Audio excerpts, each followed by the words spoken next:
is find out whether the slopes of two lines are parallel, perpendicular, or neither. For parallel lines, they have the same slopes. For perpendicular lines, their slopes are opposite reciprocals of each other. So here we have line 1 and line 2. Line 1 through the points 0, -1, and 5, 9. Line 2 through the points 0, 3, and 4, 1. So first I'm going to find the slope of line 1 using my formula for slope. So I'm going to go ahead and label this as x1, y1, x2, y2. So my slope is going to be 9 minus -1 over 5 minus 0. And remember, negative next to negative, that's multiplying. When you multiply two negatives, you get a positive. So that means I now have 9 plus 1, which is 10. 5 minus 0 is 5. 10 over 5 can be reduced to 2. Now I'm going to find the slope of line 2. Again, I'm going to label x1, y1, x2, y2.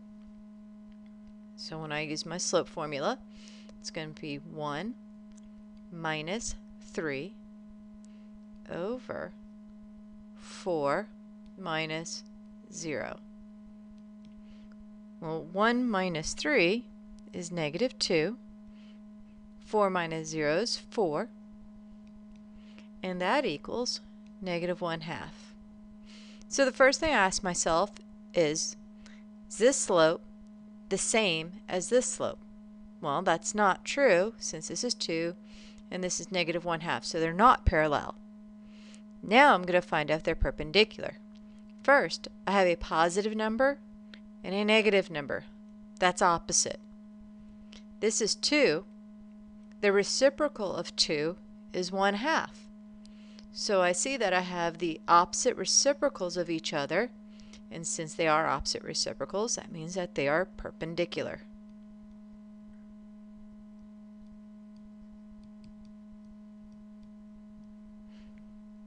Now, let's say I have this one. Line 1 through the points -2, -1, and 1, 5. Line 2 through the points of 1, -3, and 5, 5. Again, I'm using the same process where I'm going to find the slope of each line. So the slope of line 1, I'm going to label this as x1, y1, x2, y2. So the slope is going to be 5 minus -1 over 1 minus -2. Again, I have a negative next to a negative, so that becomes a positive. And the same goes for what's in the denominator. So what I have now is 5 plus 1 is 6. 1 plus 2 is 3. And this reduces down to 2. Now I'm going to find the slope of line 2. I'm going to label it x1, y1, x2, y2.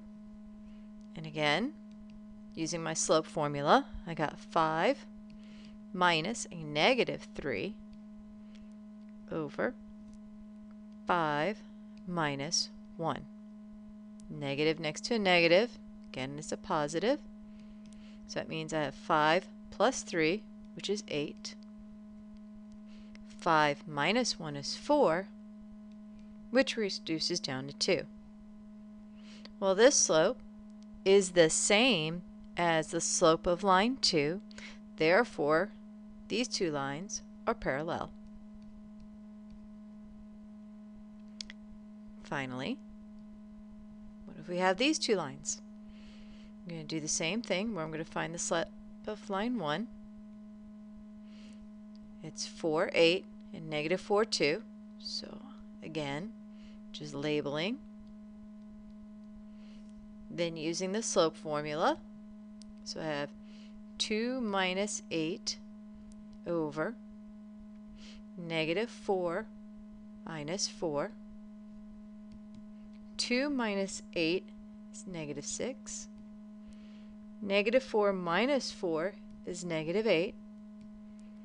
Negative over negative is a positive, and I can reduce it to 3/4. Now I'm going to find the slope of line 2. It's going through 3 and negative 5, so I'm going to label that as x1, y1. And this is going through negative 1, 3, which I'm going to label as x2, y2. Now I'm going to find the slope. 3 minus a negative 5 over negative 1 minus 3. Negative and a negative. Now I got a positive. So 3 plus 5 is 8. Negative 1 minus 3 is negative 4, which reduces down to negative 2. 3/4 is not the same as negative 2. Though this one is a positive and this is a negative and they're opposites, 3/4, the reciprocal of 3/4 is not 2. The reciprocal of 3/4 is 4/3. Therefore, this is neither parallel or perpendicular. And this is how we decide whether we have slopes that are parallel, slopes that are perpendicular, or slopes that are neither.